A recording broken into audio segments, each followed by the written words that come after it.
Like exactly. These parents gave their kids to Michael Jackson, and I mean, the And I don't know if you watched that documentary with Michael yes, Jackson. I did. Yeah, these parents that are like in the separate wing.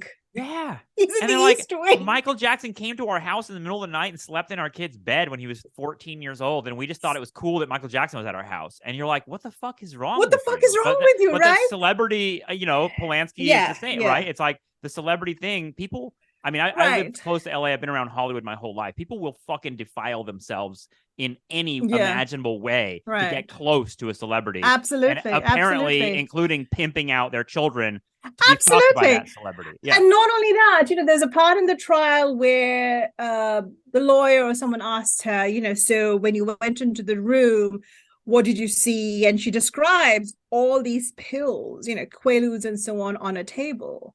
And she knows it without going too close to them. She knew exactly what all of it was. That only comes from a child who has been witness to that particular kind of life, on an intimate level. So there's just stuff I think about what was actually going on in terms of this does not justify what was done to her. Now I'm changing my mind, and I'll never watch Chinatown again. Jesus Christ, what the fuck? It's dark. It's dark. It's dark, but at the same time, I mean, part of this is like, well, I don't put artists on a pedestal of like this perfect guy or this perfect woman. Right. You know what I mean? Like there are heroes I have that are artists for sure. Like people like David Lynch, Neil Young. I love their art so much. I connect with it so that I want to know more about their lives. I want to know, more about them. I want to think about them as human beings and how they create their art.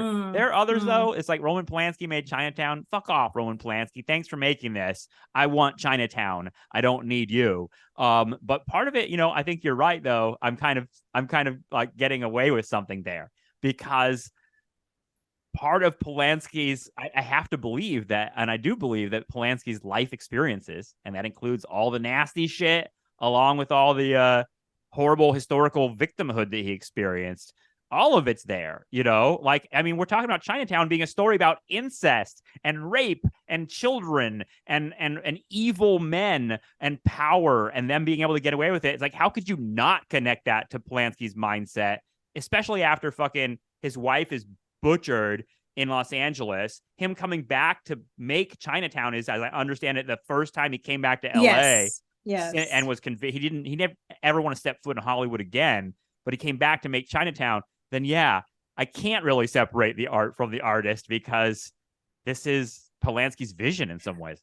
I mean, I think that sort of the sordidness, right, of everything of that time, but also the particular milieu that Angelica, this is the whole thing about Angelica Houston, basically trading, I think she could have been arrested, but she testified in exchange for not being charged with anything and so on. Wow, what a detail. Everyone is dark. Everyone is dark in this, right? There are no good people. And I think that ultimately is, we say there's a lot, right, on the show about a lot of creations. We've said this about Mad Men, right? That X could not be made today. I don't think Chinatown could be made today. I think Chinatown today would, for instance, have had that damn happy ending, for instance. Mm-hmm. But I don't think Chinatown would exist. I don't think it can exist because I think we, and I think it's a loss. It would be a loss. And I think it's a loss for the students who don't want to watch Chinatown because I want to look at them and go, well, so what exactly do you expect? What exactly do you expect a film to do for you? And do you expect that it always comes unfreighted with the lives and histories of the people surrounding them, right? Yeah. Who created them? And does consuming this, but does it make you a bad person? Yeah, right. Like if I consume art made by a morally dirty person, am I morally dirty now too?